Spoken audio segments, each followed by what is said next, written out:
there, boys and girls. We're sailing with Catamaran tonight. Two very different books. Jeanne Wagner will read first, and then followed by Susan Browne. Now this is both poets' fourth book. So we're having interesting coincidences, but the books are very different. This is an interior book. It's an introverted book. It's the book of a life. It traces parents' aphasia.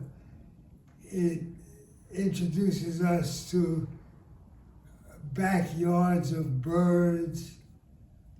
But more than most poetry, this is a book that lives in its life, lives in its language. Keep your ear peeled for the thinking, the metaphorical thinking. It's a miracle of simile and metaphor. And these poems live more than most poems, they live in its language. That is like, the poems are like the pelt of a body or plumage on the body of a bird. So let's give her a warm welcome, Jeanne Wagner.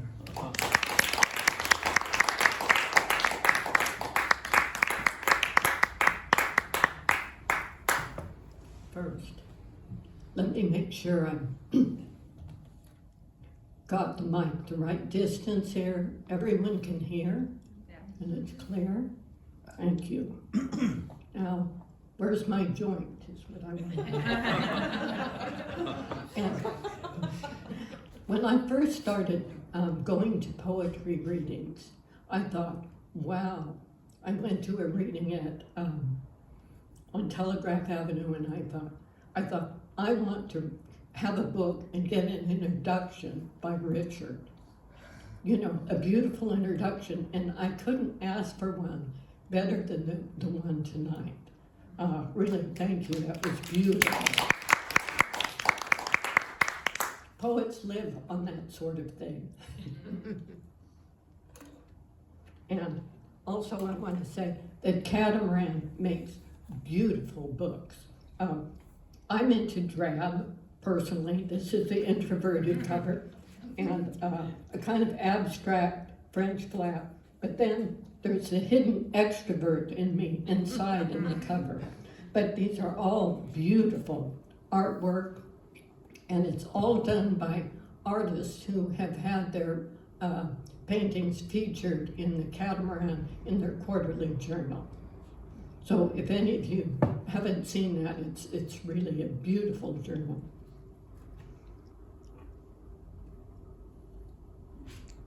Okay. I'm going to start out with this little introductory poem here. It's called Pandora, and you all know about her. I poured out seasons, then years, then centuries, birth after birth, and every year I tried for a spring, no matter how slight. True, there was war, and there was plague, and that old perennial death, but such a gush of giving. It felt like a woman's water breaking, then the pain. I gave them both fire and its tinder, a moon like an ivory tusk. I was blamed. This is a poem called One Person, and when I wrote it, someone said, but we're all have multiple persons inside us. And I think, well, oh duh. But this is about the fact that we are only one person. Peter Sellers said, I do not exist. There used to be a me, but I had it surgically removed. We laugh, but who doesn't feel pain, remembering some layer of skin flayed by casual remark, and afterwards the air, without even a breeze, raking the spot raw. We are always one person, no matter how many times we've been effaced. See how even the moon suffers its monthly mutilations. This goddess of a sphere, left like a slice of lemon peel, garnishing an empty plate. But now, a whole new moon floats over the dawn redwood in the frame of our skylight. Who else will ever see it?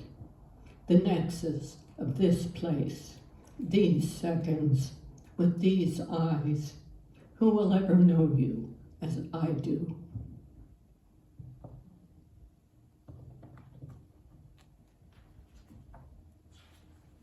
I'm kind of skipping around here, so confusing myself. This one's called Ceramics 101. And years ago, I took a ceramics class, and I'm not good at art. And also, it was really about throwing clay. And to throw a pot, first you take a piece of clay and you have to center it on the wheel and make it completely even. And when I tried to do it, I squeezed that stuff. I squeezed it, and it flew out all over my sweatshirt, all over the place. And it got smaller and smaller, but it didn't get any more even. And then I found all you have to do is touch it. Just hold your hand near it. And the circular motion, the clay just barely touching it, it centers itself. So that was a Zen moment for me. And after that, I could do it.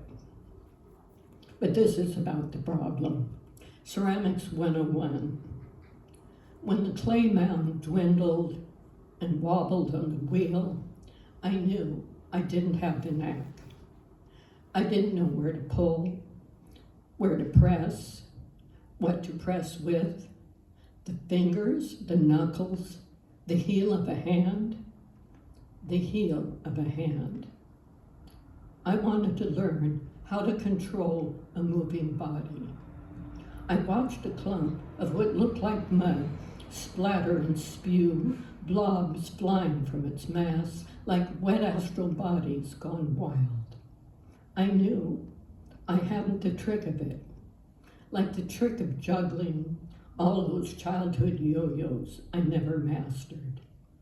I wanted to steady the clay so it would wheel and circle, both the hawk and the thermal, to constrain and release at the same time, to open it as the space of a lily opens out of the strictness of its stem, or the way the sun seems to grow from the elusive flatness of the horizon, lifting itself up like a golden yoke, like a gift, glistening and swelling inside an air that wraps it into itself.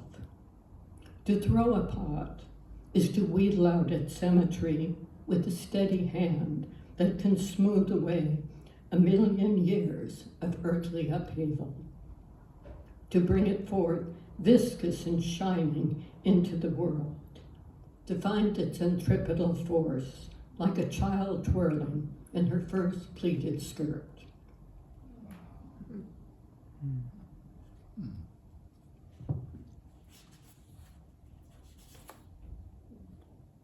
This one's called Schrodinger's cat. You probably all heard about that kind of mental experiment. This is the epigraph. In the thought experiment, a hypothetical cat may be considered simultaneously both alive and dead, only while it is unobserved in a closed box. And I got that from doing a lot of really deep research on Wikipedia.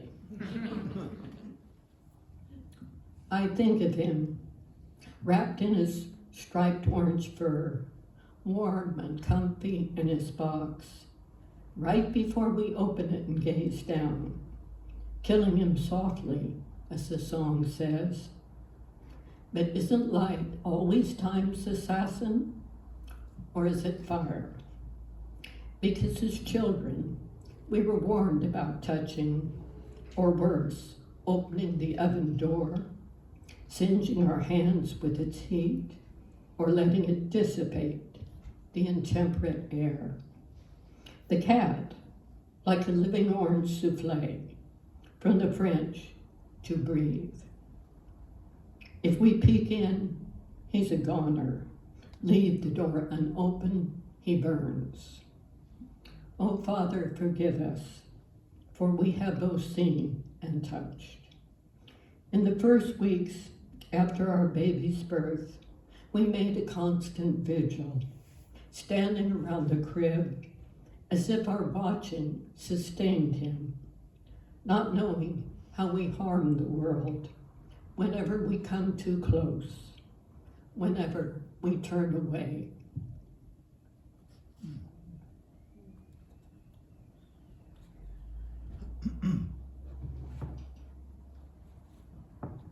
Okay, my numbering's not too great here.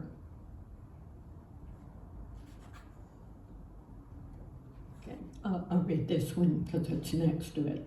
A Private History of Light. I was a shy girl who wanted a soft light, a sieved light, the penury of starlight strained through an infinite sky. I thought light should be holy. Nestled in small red jars, we lit for a nickel to smell the sweet paraffin softening beneath the flame. I wanted a nun light that lived in the convent's honey-scented floor wax, so the sisters could apply the glint of their God on their hands and knees. Not those garish palettes shouting from billboards and TV screens their technicolor desires. Not the bright flit of cardinal wings launching from the feeder.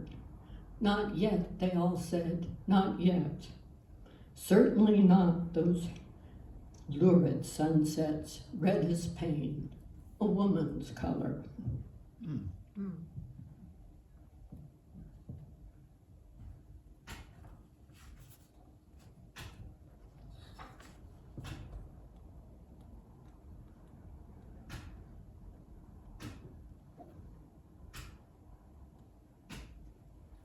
Okay, this is a prose poem, and I found when I do prose poems, they have kind of a different voice and mood. I'm kind of more sarcastic, and it just brings out a different, less lyrical persona.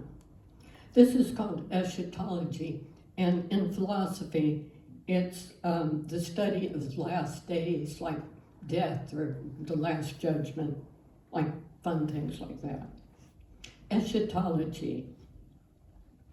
My best friend told me my mother liked to dig up the dirt, and so I thought, do I? I was digging a hole for my dead parakeet, planting him in the ground.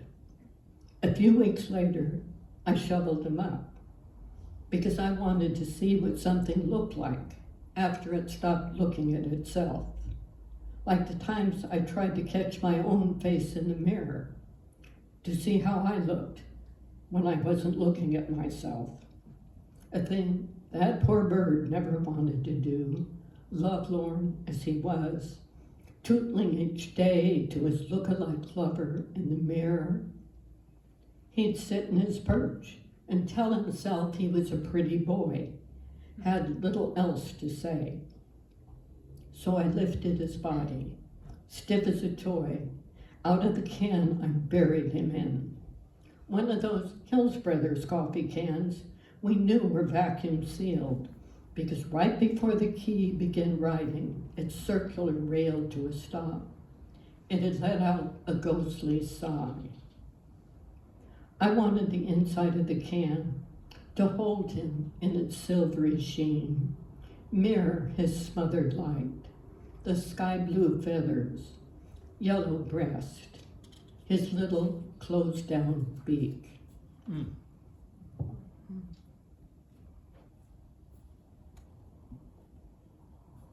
I'll read a couple more, I think I have time. I'm going to use this as a water break. This is about the peppered moths, and they're kind of a symbol of evolution. In a way, the epigraph talks about it, but the peppered moth was originally kind of light moth with the obviously peppery wings. And then in about the middle of the 19th century, after all the soot accumulated from the Industrial Revolution, all the tree trunks turned black. And the peppered moths who weren't dark sort of died off. And they, after about a couple of decades, they all became black. Then that was because in factories and they were burning, I think what's called now clean, beautiful coal.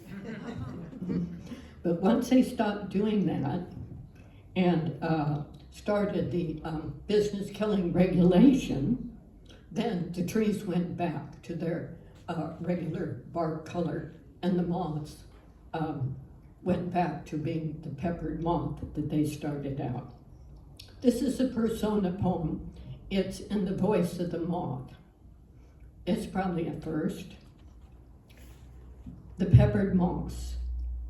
Natural selection is still at work in the peppered moth. As predicted by the theory, the number of dark moths is dropping as the forests become cleaner.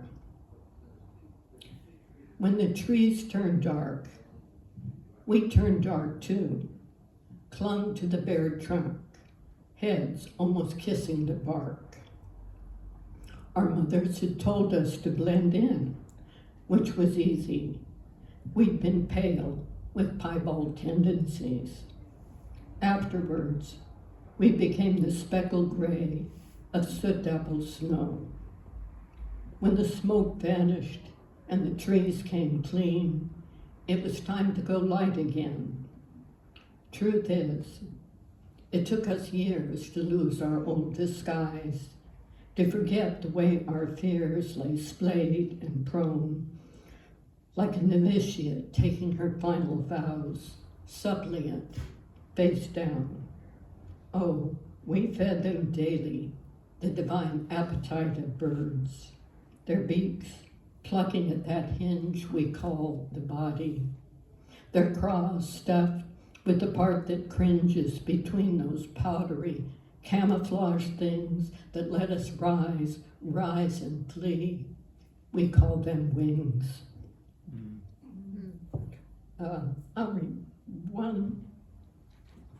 I'll just read one more. And I usually don't read this when it's a short poem, but it's about migrants, and I think maybe it's timely. We ought to do something for them. This is called Why the Migrant's Journey is So Hard.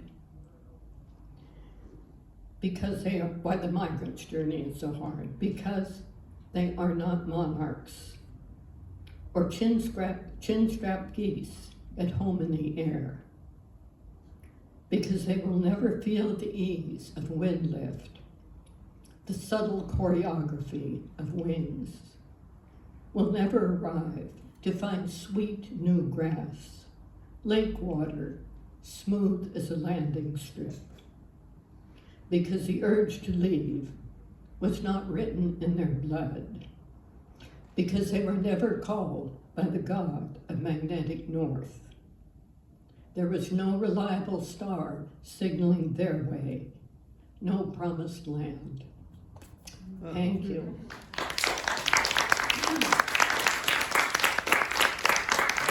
And now, you can introduce Susie.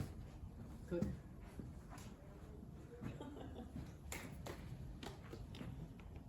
Jeanne Wagner. That was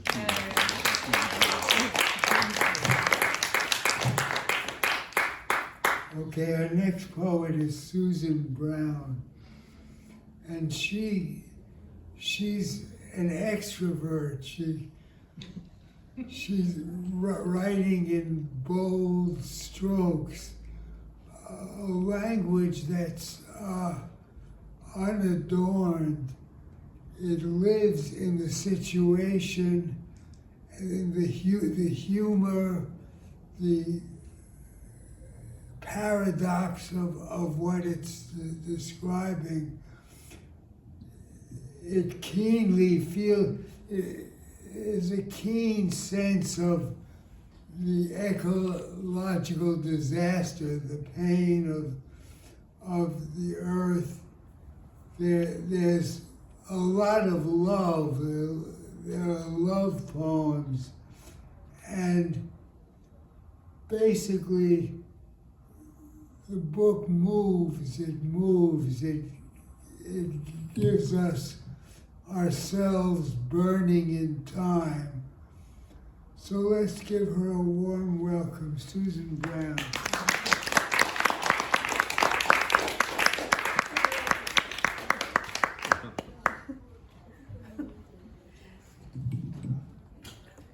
Let me your stage hand here. Oh, okay, thank you. There you go. I don't want to wreck it. That's fine. Thank you. Okay, can you hear me? Yes. Okay, thank you, Richard. And I've known Richard for quite some time, and Joyce. I don't know, should we say how long? Yeah, I think 30 years, I think quite a while. And so I just am really happy to be able to read for Poetry Flash, something that when I moved back to the Bay Area in 1984, yeah. So I started getting involved again in poetry here, and Poetry Flash has always been so amazing that you kept it going in a beautiful way. So, and to Jeanne's in her beautiful book from Catamaran, and we both have our books out from Catamaran. Catamaran's based in Santa Cruz, and it's just a fantastic publication of art and literature, and they just, like Jeanne said, they produce the most beautiful books. And Jeanne and I are in the same writing group. We've been in the same writing group for 10 years. Oh my God, maybe 20 years. How can we be writing this crazy poetry all this time? And anyway, so this is my new book from a Monster Mash from Four Way Books, and it came out in March, and I'll just read a few poems. The first one, I moved in 2020 from the Bay Area. I lived here all my life, and then moved in 2020 from problems with the pandemic, and I went to Chico, California, which is a town that I had lived in long ago. Before I lived in the Bay Area, then I went to Chico for a while, and then I came back to the Bay Area for my career. And but my grandmother lived there, and in Paradise, California, the town that burned down. And so I used to always go up there with my mother and see my grandparents. So and my great grandmother had lived in Prattville, which is by Lake Almanor. So I have a lot of ties up there. So my husband and I semi-retired and moved up to, I am completely retired, but he's semi-retired. We moved up to Chico and when we moved to Chico in 2020, well, you know what was going on in 2020. And then when we got to Chico in July of 2020, it was about 106. or maybe 107. And, things were burning down all over the place. So this is called Air Quality Index 500. And when I went to Chico, I didn't even really know what air quality index was. But I found out because, I was looking at it every day, as we all were. Air Quality Index 500.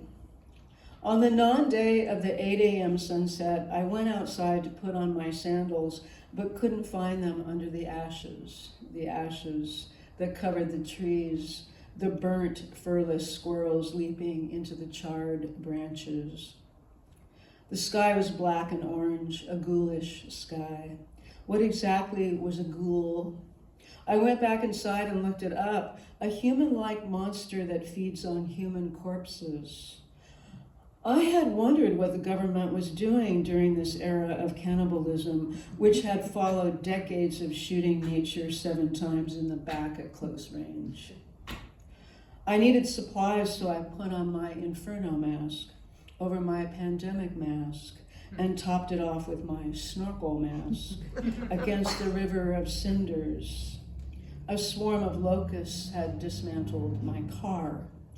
I walked to town, but it was slow going with all the masks and my impaired leg-eye coordination. I sat down to rest on what looked like the remains of a scorched report from the United Nations Intergovernmental Panel on Climate Change. No one around. I might have welcomed a ghoul. We'll need to get along, not be so divisive if we're going to save the world. I thought about this while munching on my knee. Getting it to my mouth was difficult. I've been doing a lot of yoga since being cooped up. I took a bite out of my thigh. A bald eagle flew by with its head on fire. Well, even though I wrote that in 2020, it unfortunately hasn't changed. Yeah, the bald eagle is flying by with its head on fire. And so this is another, the first section has a lot to do with climate change, and then it gets worse. No, I'm just kidding. I thought I never read this poem because I wrote it to the cover. And I got this magnificent cover from artist Julie Heffernan. Just love her work. And I don't know if you can see it, but it's this woman that she's underneath this tree that's just, surreal and full of fire but beauty too. And it's got snakes and eagles and doves. And as soon as I saw it, I just went, well, I just have to have that. And yeah, so I wrote this poem. I have another poem in here called Monster Mash, but it's not this one. This one is the one I wrote after I saw this painting, so it came on really late in the manuscript. So this is Monster Mash 1. Monster Mash, after the painting Spillbirds by Julie Heffernan. Like an anxious Eve, let's call her Eve. She sits under a massive tree with huge red flowers, as if the tree has exploded from its heart. Snakes coil around the branches, and the birds seem restless, their wings open in flight. Are they leaving? A vulture perches closest to Eve while she looks up into the spill of blood and beauty. Her arm is raised, her hand reaching for and through a flower, or to ward off something coming toward her. She straddles a branch, or is it a root? Either way, she's part of the monstrous, radiant tree that is full of the flux of nature and perhaps reflects the furious happenings as we get deeper into humanity's existence. She leans back amazed, as if she's given birth, her bewildered eyes wide open, witnessing.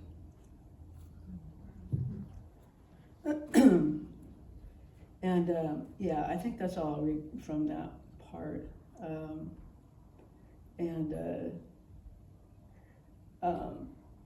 Yeah, so this book, it went through a lot of poems about climate change and also moving and the pandemic and politics, but then I got, of course I always write about myself. I mean, they're really, poems are all about the self, right? But it's hard not to write about what's going on here. Becoming a poet, I'm gonna read this one. Because people say, when did you start writing poetry? Well, I started writing poetry when I was about 10, I think. And a neighbor who was an artist, a fine artist, lived next door to us in Long Beach, California. And as soon as she brought me a book of poetry, I was just entranced. And so I started young, but I felt like there was a whole nother story, though, about really becoming a poet. It wasn't about seeing writing, it was about something else. Becoming a poet. I was 5, lying face down on my bed, when someone stabbed me in the back, all the way through to my heart. I screamed and my parents came running, my father carrying me into the living room. We sat in the chair with the high sides like wings. I kneeled on his lap, my arms around his neck. My mother sat across from us saying, "Honey, it was just a bad dream." I looked over my father's shoulder at the dark ocean of air, at the colorful, iridescent fish. I tried to explain what I saw. "It's your imagination," said my father. The fish swam like brilliant magicians toward the window. Then they were gone. My parents didn't know death like I did, or the fish, their strange beauty, my secret. So just a weird, that memory, just, I just could not ever shake that memory. And sometimes I think writing is just part of always trying to discover what's really going on underneath it all. Well, I'm going to read Monster Mash too. I hardly ever read this poem, but so I have a couple of tennis friends that are visiting that I'm going to play tennis with tomorrow. And tennis is a big deal in my life, and so I have some tennis poems in here too. And this is called Monster Mash 2. This was the first Monster Mash, and has nothing to do with anything except for everything. And yeah, I have been a big ham in my life. Yeah, I really do. I'm actually, what do you call it, an extrovert introvert. Yeah, maybe a lot of poets are that way. Like, I just want to be a hermit and not be with anybody. I want to be in 4 rooms and a piece of blank paper. And then as soon as I get with people, I'm just so gregarious. It's very weird. And I was a teacher for almost 40 years. And as soon as I stepped over, I would go, "Oh my God, I gotta go do this again. I gotta go be with all these people. Oh my God." And then I would step across the threshold of the classroom and boom. Yeah! Like, what are we gonna do today? I just became sort of this, I don't know, really weird comedian and teacher. And so it's just kind of so this happened in 5th grade. It's always been the same. Monster Mash 2. In 5th grade, I lay like a corpse on the table in front of the class until I started slowly twitching and got up and danced to Boris Karloff singing "The Monster Mash. It was a graveyard smash." Everyone laughed, and I did too, never thinking I was a fool for love. How much do we want to be loved? more than a ton of boundless feathers. We must do it ourselves, mostly. Although when I return from a long trip, 2 friends on the tennis court say, "We missed you." They even repeated, "We missed you," and compliment my forehand when usually they complain about my spin. Don't I know by now I'm worth more than an Adirondack chair holding the butts of strangers? Some days are like a glorious goat whose crystal earring swings like a ghost in sunlight.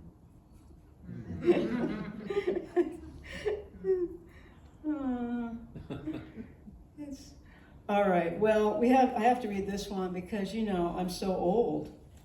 And, it's just a weird, I have a student here, Amy, thank you for coming. When were you my student, 1987?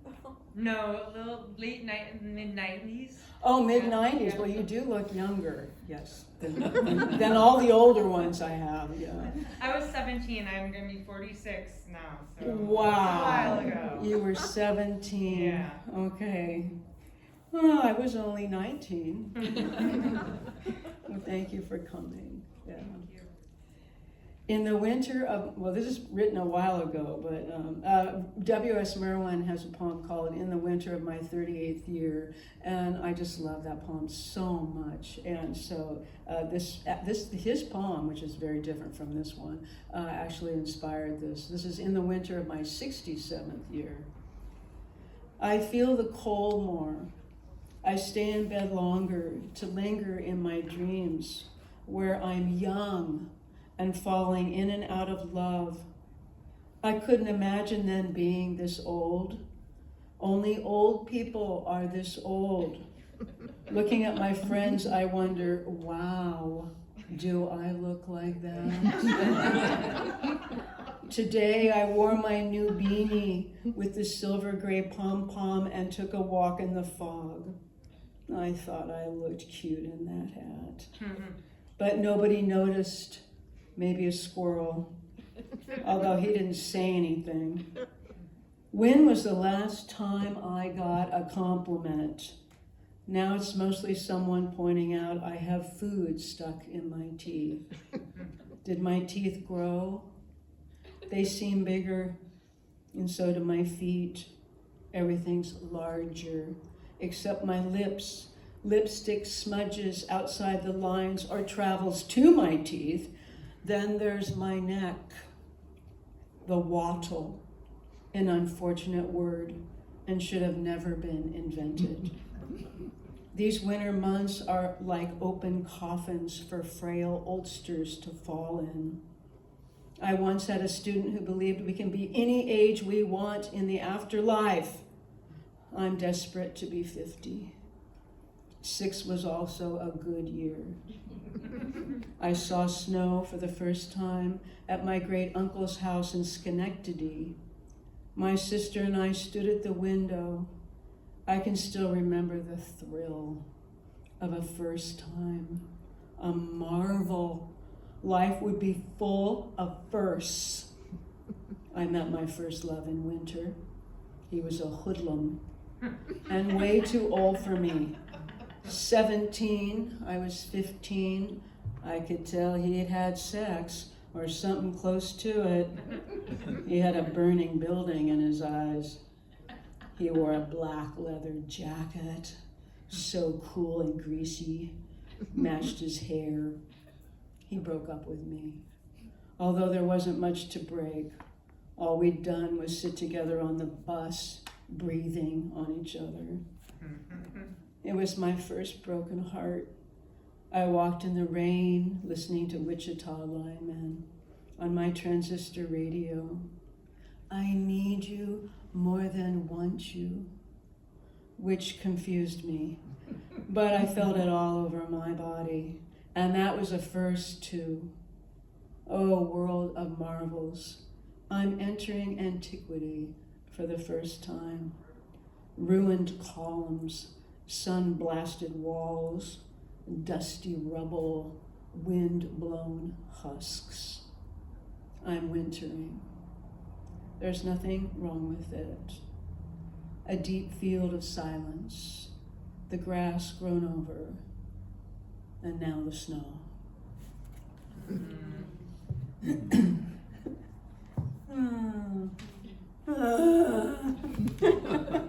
Okay, but I just have to read this poem, so I will. So following that is, I'm not done yet. I'm not done yet because I'm still doing it. I'm still doing it, all right? My husband's not here, and he's so glad that he doesn't have to hear this poem again. Although he thinks that my best poems are about him, because one poem of mine was on the slowdown, and he saw that was, on a podcast, and he said, oh, wow, well, the only reason why you have this on there is because of me, because your best poems are about me. Still doing it. I know something's cooking when you give me that look, your eyes appearing slightly crossed above your CPAP mask, which you start taking off, the mask that saves you from death by apnea, but makes you look like a snorkeler from dreamland, or an escapee from a tear gas fight. And I'm excited, but I've got my own gear to deal with, especially in winter, tugging off my socks and grappling with my flannel pajamas and beret and scarf. Yes, it's that cold in here because you don't like the heat on when you sleep, and we've been arguing about this since we've met, but we're getting fired up. I hear the farting, whooshing sound of air going out of the CPAP box while I uncap the bottle of Slickwood, setting it on the windowsill, glancing at the label that says botanically infused, which I've learned means we won't die if we get it in our mouths. And I negotiate the physics once again of how to shove Slickwood upward as we move around enthusiastically but carefully so as not to hurt your disintegrating discs and pinched nerves or my sore hip and wrecked knee. And we're almost in place, like trapeze artists who've had an accident. When the cat jumps up on the bed and nestles between my feet, and I'm on top of you despite my bad knee, for better aim and leverage, with one foot on its toes, trying to keep my meniscus from hitting the mattress, and the cat's purring, and it's hard to concentrate. But by God, we're gonna do this. And we do it. Our 30 years together not exactly disappearing because they're stuck on our faces. Oh, hot damn, hallelujah. And I slowly roll off and we lie side by side asking each other, are you okay?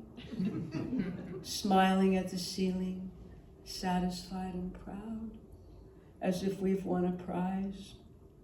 The cat, ignoring us as usual, licks her privates. I don't know, maybe this is too risque for a Thursday. All right, well, I'll read one more. I'll try to be serious. Let's see. Yeah, this book has a lot of serious and a lot of things that are just, just human, the human stuff of life. Well, this is let's see. Yeah, I don't want to read anything too serious. I don't know, I love this poem. I'll end with this one. Of a million earths. 1 million earths. It's really hard to say that. Earths. 1 million, of a million earths. 1 million earths could fit inside the sun. The thought of a million earths makes me want to be a bee falling asleep inside a flower. It's a fact. Sometimes while gathering nectar, bees get tired and put their 3 pairs of legs over their 5 eyes to block the sun which is halfway through its journey of 10 billion years. My mother loved sunsets at the beach. I remember once in Santa Barbara, our chairs close together on the sand. There's no way to fact check this, or that we chewed juicy fruit gum and talked about things we'd never shared before, or that I kept looking at the freckles on her knees because they made me feel peaceful as a bee dreaming inside a dahlia. A billion years since that day with my mother, or seems like it. Her middle name was Marie. I brought a boombox to the church to play Ave Maria. A cold morning, although the sun was shining on the only known planet in the universe where life exists. Well, thank you so much for coming.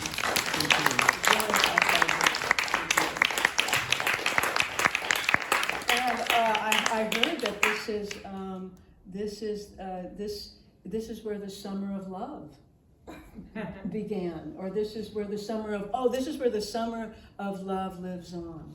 Lives on. Yeah, it lives on here, right here, Right. and in us, Harold. and in us. Yeah. Thank you guys.